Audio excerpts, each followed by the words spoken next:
हमारे सहपाठी आदरणीय कृष्ण कुमार सिंह जी, सभा में उपस्थित हमारे प्रिंसिपल साहब, इस सभा में उपस्थित और शिक्षकगण, इस सभा में उपस्थित कर्मचारीगण, इस सभा में उपस्थित हमारे सभी छोटे नन्हे मुन्ने बच्चों, आप सभी को स्वतंत्रता दिवस की ढेर सारी शुभकामनाएं और आशीर्वाद। साथियों, आदरणीय प्रिंसिपल साहब ने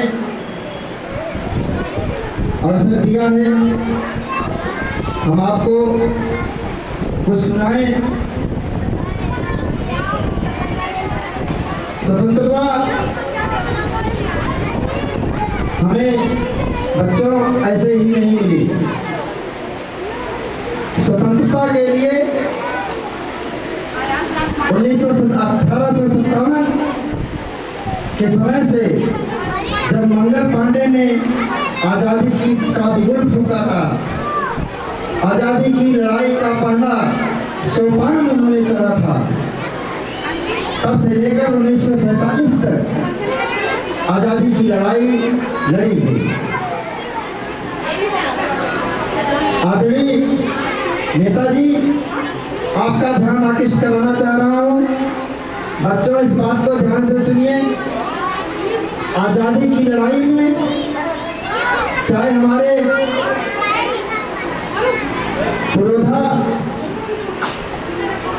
चंद्रशेखर आजाद रहे हों, राम प्रसाद बिस्मिल रहे हों, गुरुदेव रहे हों, हमारे भगत सिंह रहे हों, चाहे जो क्रांतिकारी ऐसे हुए जो बलिदान दिए, जो फांसी के फंदे पर चढ़ गए, उनमें महिलाओं का भी योगदान रहा है साथियों, जिनको अभी तक भुलाया जाता रहा है। 1857 से लेकर 1943 तक महिलाओं का भी योगदान रहा है आजादी की लड़ाई में। और पीछे जाएंगे तो मेरा यह कहना है, मैं यह गुरेज के साथ कहता हूँ कि आजादी की लड़ाई 1857 से नहीं, आजादी की लड़ाई 1526 से शुरू हो गई थी, जब राजपूतों ने 586 रियासतों में लड़ाई लड़ी, विदेशी आक्रांताओं को झेला, मुसलमान, डच, पुर्तगाली सभी लोग आए, लेकिन 586 रियासतें ऐसे लड़ी कि वहाँ 12 साल से कम बच्चे, उम्र के बच्चे रह गए। उसके ऊपर के जितने बच्चे थे, उसके ऊपर के जितने पुरोधा थे, सब बलिदान हो गए। और उसी के साथ साथ हमारी छत्राणियां एक साथ अगर लड़ाई में नहीं जा सकी लक्ष्मीबाई की तरह, तो उन्होंने जौहर व्रत धारण करना उचित समझा। वो जो है उनकी भी लड़ाई में, आजादी की लड़ाई में कोई उनका जो है कोई कसर नहीं छोड़ा सका। साथियों, यह आजादी की लड़ाई मात्र अंग्रेजों से नहीं थी, ये आजादी की लड़ाई उन तमाम विदेशी आक्रांताओं से थी जो 1526 पानीपत के प्रथम युद्ध से लड़ने शुरू हो गई थी।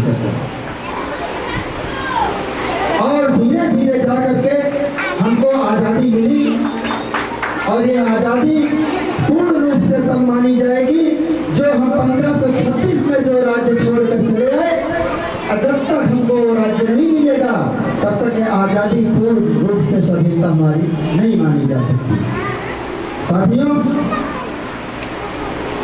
हमने अफगानिस्तान छोड़ा, हमने इराक छोड़ा, हमने पाकिस्तान छोड़ा, हमने बांग्लादेश छोड़े, अपने भारत से अधिक भूभाग हम छोड़कर गंवा चुके हैं।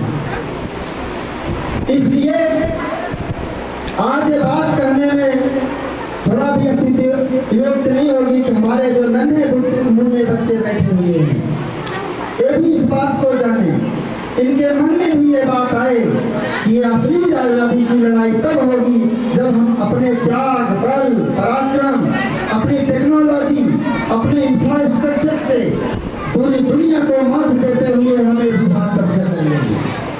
साथियों, पहले हमारी लड़ाई, हमारी जो प्रतिस्पर्धा थी बराबरी की, हुआ करती सरकार। आज हमारी प्रतिस्पर्धा अमेरिका से है, हम अमेरिका को मात दे रहे हैं। असली आजादी तो आज दिखाई दे रही है, नहीं तो बाहर के देश हमारे ऊपर दबाव डालते थे, ये नहीं ये करो, और हम करते थे, उसको आजादी नहीं कहा जा सकता। असली आजादी तो आज दिखाई दे रही है। अमेरिका कह रहा है कि मैं टैरिफ बढ़ा दूंगा, और हिंदुस्तानी कह रहा है कि आप बढ़ाए जितनी टैरिफ बढ़ानी हो, हम आपकी बात मानने वाले नहीं हैं। साथियों, ये आजादी होती है। और पूर्व में जाएंगे, हजारों हजारों लोग इस स्वाधीनता संग्राम में मारे गए। 14 अगस्त 1947 को देश का बंटवारा कर दिया गया। उसी दरमियान रेलगाड़ियों पे भर भर के लाशें आई हैं, ये बात भी जानना होगा। आज हम जश्न कैसे मनाएं, इसको भी ध्यान देना होगा।